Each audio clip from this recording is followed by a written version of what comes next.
Over the past year, the National Trust for Local News has been under intense scrutiny. Rapid expansion, difficult decisions in Colorado and Maine, leadership turnover, layoffs, and unwinding of acquisitions raised hard questions about whether a national nonprofit could scale local ownership without losing its footing. Critics wondered whether the model had grown too fast and whether the promise of protecting local journalism had been stretched too thin.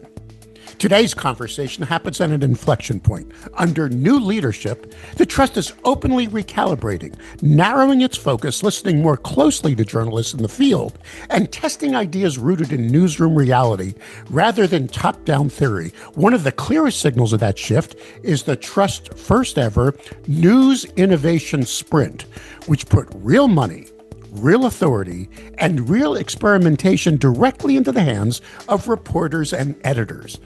Hi, I'm Mike Blinder, publisher of E&P Magazine. This is E&P Reports, a weekly vodcast series that explores the people, organizations, and issues shaping the evolving news publishing industry with candid conversations, bold ideas, and insights that matter to media leaders. Joining me in this episode are Tom Wiley, who stepped in as CEO of the National Trust for Local News in May of 2025 after years of leading newsroom transformation and nonprofit media strategy, and is now tasked with restoring focus, credibility, and long-term sustainability.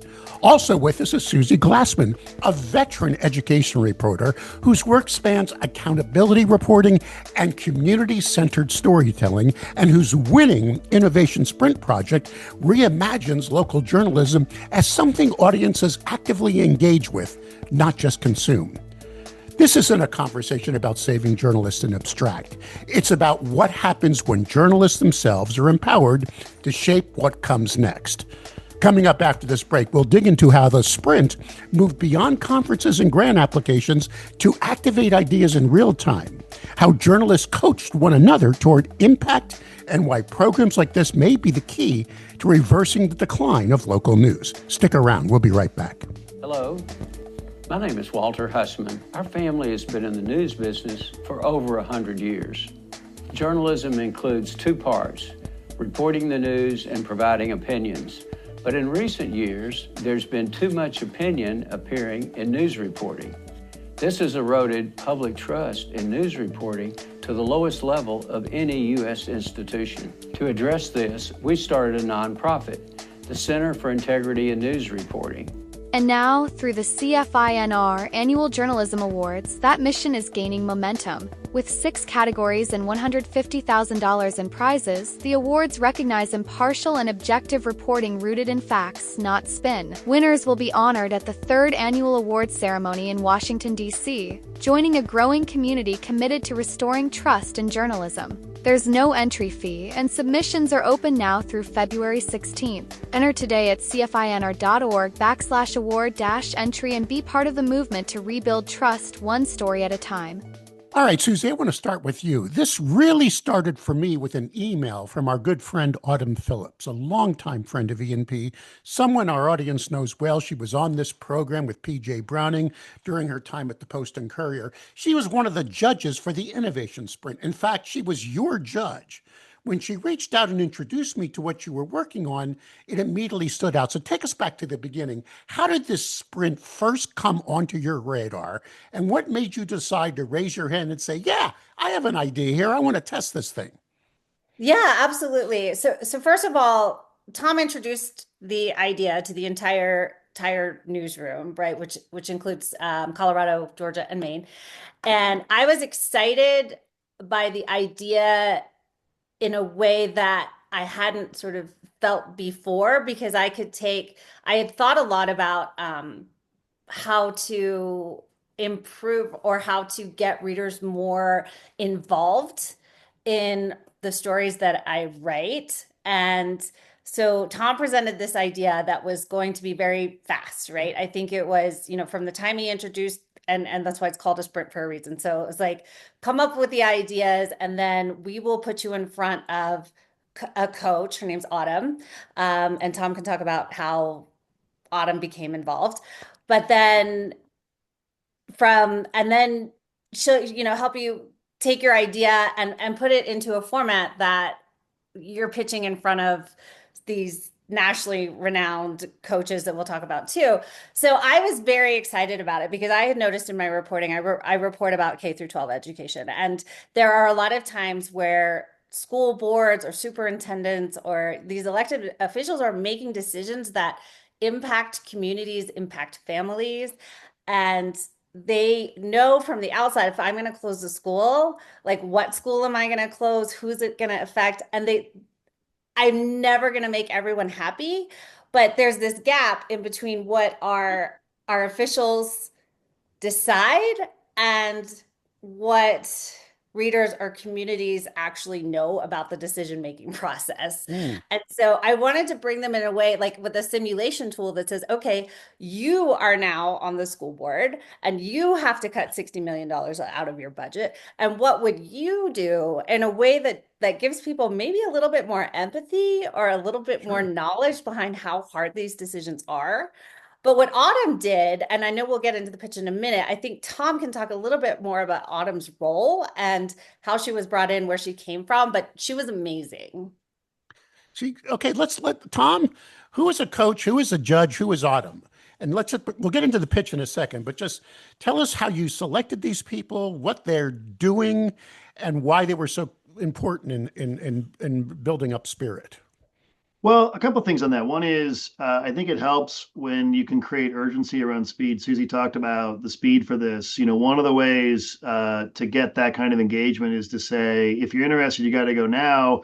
And there's no judging, and there's no inspection of the initial idea. And that then led us to say, well, okay, if we're going to do that, we have to have people who have experience in what good ideas are, or who would be able to say, wow, that really does make sense. The problem Susie just explained is an interesting one, right? The disconnect between the practical application of what these officials have to do versus the individual expectations of families, or in her case, the readers. So we thought, well, how do we get some great people to do that? I'm fortunate that on my board, I have Mizell Stewart and Marcus Broccoli, who are former senior folks at the Washington Post and Gannett. I will let the listeners Google those names to see the kind of caliber of judges we had. We also had judges from outside the industry that are in media and the tech space and startup space to also help us think about the ways that the technology was being included. This with a Google News Initiative grant, tech was a focus for us.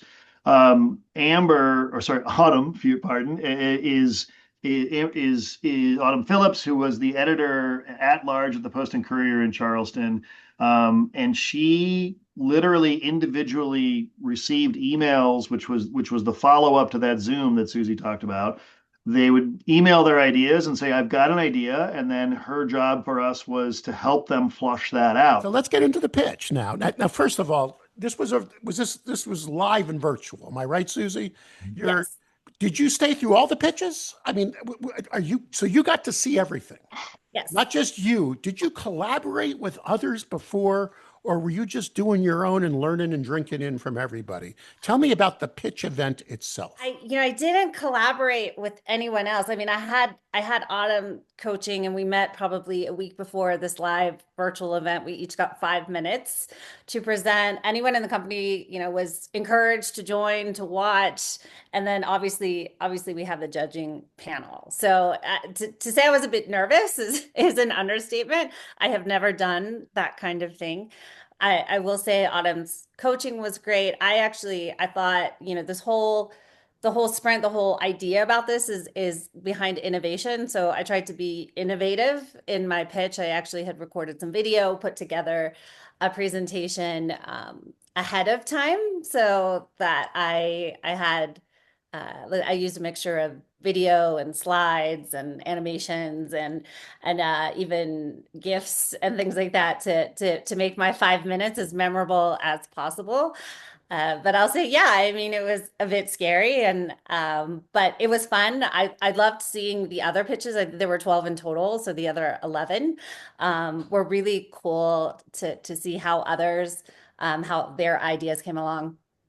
Tom, this is mind-boggling, because now you got all this energy flowing, 12 separate pitches coming at you with the judges and all that.